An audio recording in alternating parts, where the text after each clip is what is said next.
Cease fire और Trump, ये दो शब्द एक साथ आते हैं तो भारतीयों के कान खड़े होने लगते हैं। लेकिन परेशान ना हो, इस बार ये शब्द भारत और पाकिस्तान के लिए नहीं बल्कि इजराइल और हमास के लिए। व्हाइट हाउस ने घोषणा की है कि इजराइल ने हमास के साथ टेम्परेरी सीज फायर के लिए अमेरिका के प्रस्ताव को एक्सेप्ट कर लिया है। इस अपडेट के बाद गाजा में चल रही जंग को रोका जा सकता है और ज्यादा से ज्यादा बंधकों की रिहाई की उम्मीद की जा रही है। व्हाइट हाउस की प्रेस सेक्रेटरी कैरोलिन लेविट ने इस योजना पर इजराइल की सहमति की पुष्टि भी कर दी है, जो मिडिल ईस्ट में अमेरिकी राष्ट्रपति डोनाल्ड ट्रंप के विशेष दूत स्टीव विटकॉफ की कोशिशों के बाद रंग लाई है। क्या है पूरा मामला, आपको बताएंगे इस खबर में। नमस्कार, मैं हूं सिद्धार्थ और आप देख रहे हैं वन इंडिया।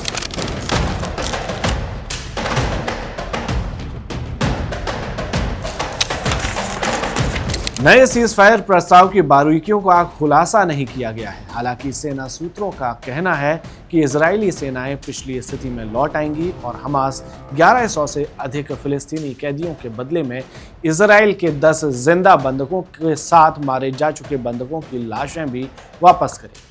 इसके प्रपोजल में जंग को 60 दिनों के लिए रोकने पर रजामंदी की बात भी सामने आ रही है। इसके अलावा हमास ने यह भी शर्त रखी है कि बंधकों को रिहा किए जाने के बाद इजराइल दोबारा हमले शुरू नहीं करेगा। हमास ने अमेरिका समर्थित सीज फायर प्रपोजल मिलने की भी बात स्वीकारी है और वे लोग गहन मंथन के साथ इसकी समीक्षा कर रहे हैं। उनके बयान में अपने लोगों के हितों को ध्यान में रखने के साथ मदद पहुंचाने और गाजा में स्थायी सीज फायर पर जोर दिया गया है।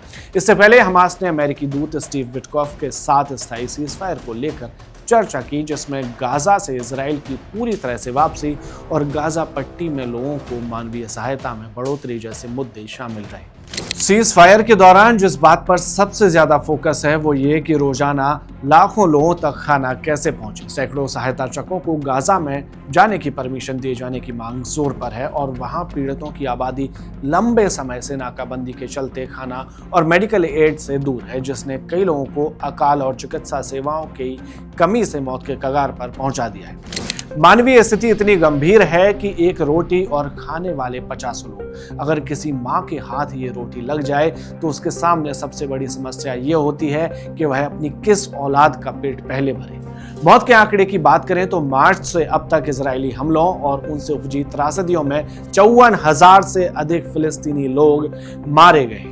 इजराइल के प्रधानमंत्री बेंजामिन नेतन्याहू का कहना है कि जब तक सभी बंधकों को रिहा नहीं कर दिया जाता और हमास को खत्म नहीं कर दिया जाता तब तक ये युद्ध खत्म नहीं होगा। उनकी बात इसलिए भी जायज है क्योंकि ये जंग इजराइल नहीं बल्कि गाजा में मौजूद आतंकवादी संगठन हमास ने 7 अक्टूबर 2023 को म्यूजिक फेस्टिवल सेलिब्रेट कर रहे हजारों मासूम लोगों पर हमला करने के साथ की थी। इसके अलावा 251 लोगों को हमास के आतंकी अपने साथ ले गए थे, जिनमें से कुछ जिंदा वापस किए गए और कुछ लाश के रूप में वापस आए। वर्तमान में हमास के पास 58 इजरायली बंधक हैं, जिनमें से सिर्फ 1/3 के ही जिंदा बचे होने की बात सामने आ रही है।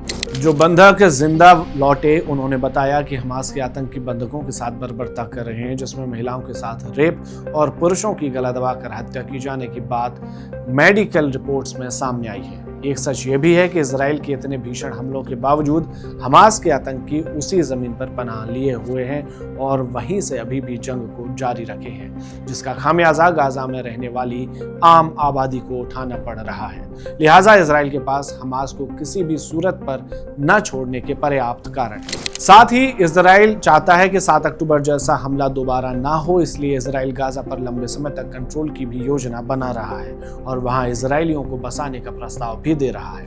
हालांकि फिलिस्तीनी और अंतर्राष्ट्रीय विशेषज्ञ इस कदम का विरोध कर रहे हैं क्योंकि यह अंतर्राष्ट्रीय कानून का उल्लंघन कर सकता है। इस जंग का अंत कब होगा ये बात कोई नहीं जानता, लेकिन कैसे होगा ये अब धीरे धीरे साफ होता जा रहा है।